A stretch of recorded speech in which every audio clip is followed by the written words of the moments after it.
사실 8월 8일 날 로보택시를 선보이기로 했었거든요. 테슬라의 가치가 이제 전기차에만 있는 것이 아니다, AI 기업이다 해서 자율주행 기술을 어느 정도 완성에 가까운 모습으로 선보일 거라고 사람들이 좀 기대감이 있었는데, 일론 머스크가 스스로 얘기하는 뭐 전면부 디자인 수정이 필요하다 이렇게 얘기를 했거든요. 그래서 테슬라 입장에서는 저가 차보다는 FSD 베타나 로보택시를 먼저 선보여서 어떻게 보면 상품성을 더 올려야겠다. 왜냐하면 지금 중국 안에서도 대안들이 많이 나타나다 보니까 테슬라의 상품성을 결국에는 자율주행 기술로 다시 리커버하겠다는 생각이 있는 것으로 보이고, 전기차 시장의 과거 흐름을 봤을 때 보통 뭐 많은 때는 뭐 100% 넘게도 전년 대비, 그래서 뭐 최근까지도 30% 넘는 성장률을 계속 보여왔습니다. 그러다 보니까 올해 약간 뭐 한 20% 내외의 성장이 기대가 되는데, 그것만 해도 10%포인트 가까이 빠지는 거잖아요. 그러다 보니까 업계에 충격이 좀 크다고 좀 보여지고요. 그러다 보니까 캐즘이라는 표현을 쓰고 있는데, 사실 마이너스 성장은 전혀 아니고, 그럼에도 성장을 하고 있지만 기존의 완성차 업체라든가 그다음에 2차 전지 업계에서 워낙 이제 기대감이 컸었고 큰 투자를 했었기 때문에 이런 것들이 좀 현상적으로 안 좋게 보일 수 있다, 이렇게 좀 판단이 되고요. 또 다른 이유로는 실제로 이제 완성차사나 2차 전지 업계들이 굉장히 과감하게 투자를 했는데 실제 소비자 반응이 그렇게 따라오지는 못했다. 그래서 지금 뭐 다양한 차종을 이제 소비자에게 제공하지 못했다는 그런 한계점도 있었을 것으로 보이고, 그다음에 인프라가 같이 좀 받쳐주지 못하다 보니까 전기차 소비가 소비자 입장에서는 이제 대중화 단계로 넘어가기 직전에 기존에 있는 그런 인프라나 내연기관하고 비교할 수밖에 없는 그런 단계가 온 게 아닌가, 이렇게 생각이 되고요.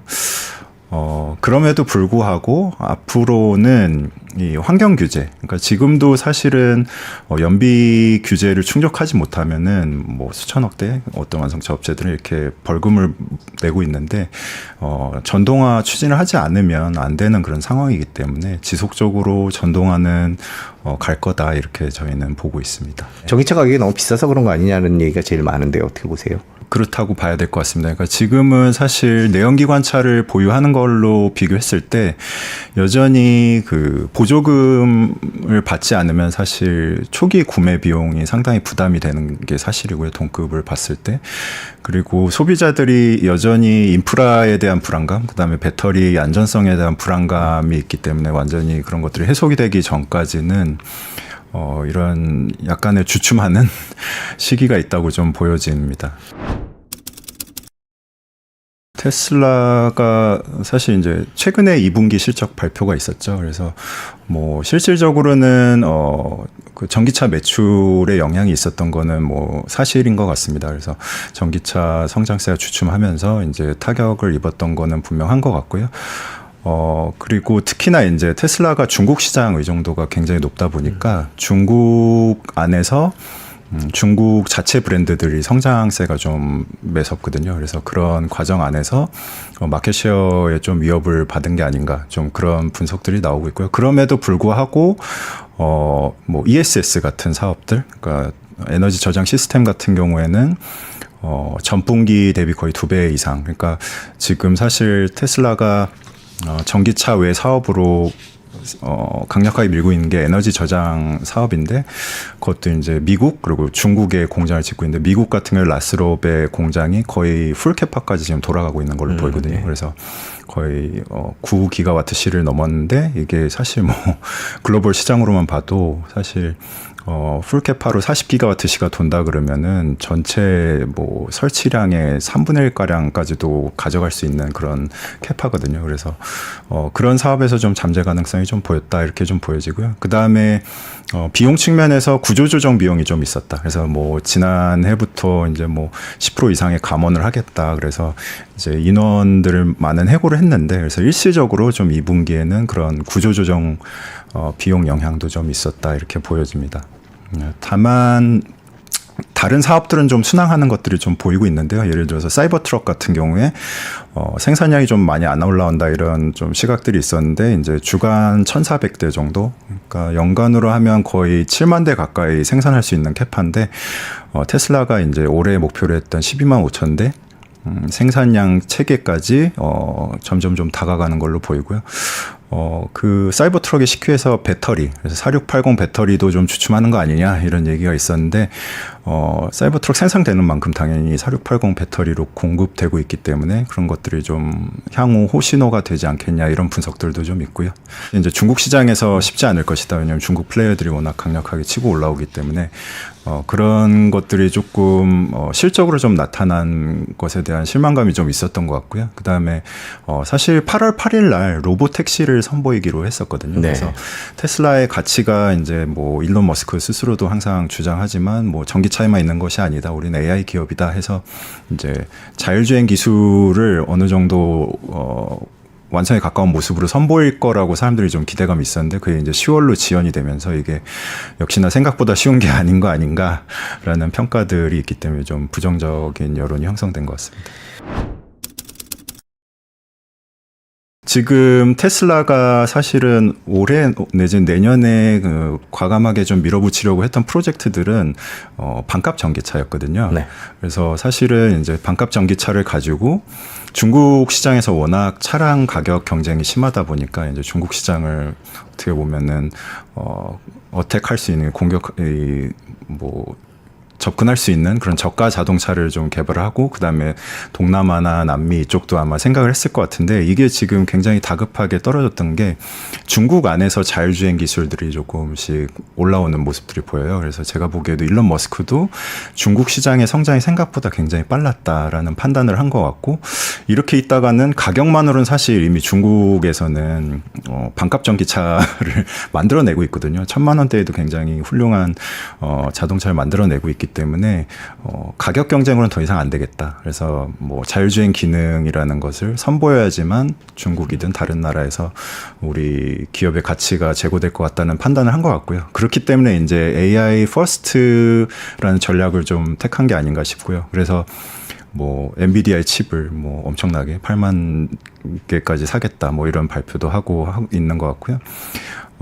다만 이제 8월 8일 날 많은 그 자율주행 업계 분들이 예상하기로는 실제 이제 서비스를 론치한다기보다는 로봇 택시 어떤 컨셉 정도를 네. 발표할 것이다라는 예상을 많이 했었어요. 왜냐하면 지금 미국이든 중국이든 어떤 인증 절차를 밟고 있지는 않기 때문에 당장 서비스 개시가 가능한 그런 상황은 아니라고 보여줬고 그래서 테슬라에 관심 있으신 분들은 이제 2인승 소형 이런 로보택시 플랫폼을 보신 적이 있을 것 같습니다. 그래서 그런 로보택시의 디자인 컨셉 지금 연기됐다는 얘기도 일론 머스크가 스스로 얘기하는 뭐 전면부 디자인 수정이 필요하다 이렇게 얘기를 했거든요. 그래서 네. 뭐 제가 보기에는 실제로 뭐 자율주행 기술 면에서도 조금 더 다듬고 싶은 욕심도 있겠지만 실제로 일론 머스크의 성향상 그렇게 얘기했으면 디자인에 문제 본인이 생각이 있다는 걸로 비춰지거든요. 그래서 아마 그러한 것들이 좀 연기의 배경이 되지 않았을까 싶고요. 제가 이렇게 계속 예. 그래서 중국에서 그 자율주행에 대해서 이제 어떻게 보면은 그 경쟁 구도가 좀 빠르게 오다 보니까 테슬라 입장에서는 이 저가 차보다는 그 FSD 베타나 로보택시를 먼저 선보여서 어떻게 보면 상품성을 더 올려야겠다. 왜냐하면 지금 중국 안에서도 대안들이 많이 나타나다 보니까 테슬라의 상품성을 결국에는 자율주행 기술로 다시 리커버하겠다는 생각이 있는 것으로 보이고 그 시장이 중국이 좋았던 것은 중국이 이제 자율주행 관련 기술 규제가 상대적으로 좀 약하다 그래야 될까요? 좀 인증받기가 수월하기 때문에 중국 시장에서 먼저 어떻게 보면 FSD 베타 같은 걸 풀어서 데이터 축적을 한 뒤에 로보택시 서비스를 한다든지 이런 루트를 가지 않을까 생각이 듭니다.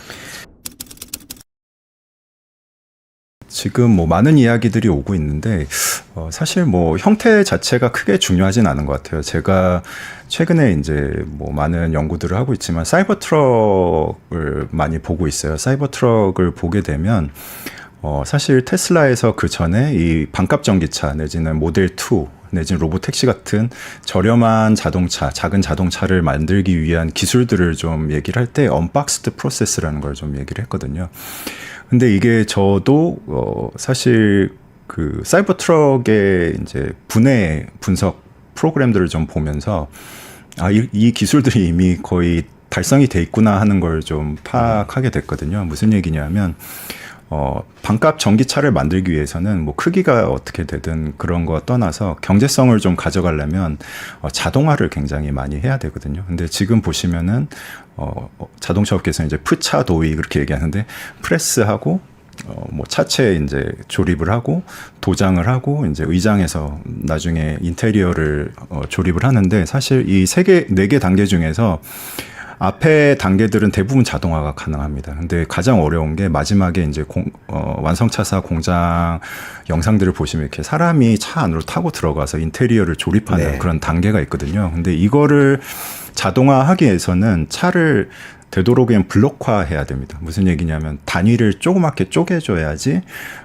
그 자동화 기기가 접근하기도 좋고 사실 사람도 조립하기가 쉬워지는 거거든요. 한 6개 조각 정도로 쪼개고 나면 이 로봇이 접근하기 좋고 자동화하기가 좋을 것으로 보이는데 이런 징후들이 사이버 트럭 안에 다 네. 들어가 있던 걸로 보입니다. 그래서 뭐 48V 시스템이라든지 이더넷 링이라든지 이런 것들이 차를 조각조각 끊어낼 수 있는 그런 기술들을 사이버 트럭 안에서 다 담아내고 있다고 보여지고요. 그래서 제 생각에는 지금은 자율주행 기술을 우선을 하고 있지만 뭐 길지 않은 시간 뒤에 다시 이 격차를 보여주고 나면 분명히 이 저가 전기차, 그러니까 차를 어떻게 저렴하게 생산한지에 대한 실행으로 이어질 걸로 보이고 그것이 이제 지금 얘기하고 있는 뭐 기가 멕시코, 기가 인디아 하는 신규 공장에는 분명히 언박스 프로세스가 적용되지 않을까라는 생각이 좀 듭니다.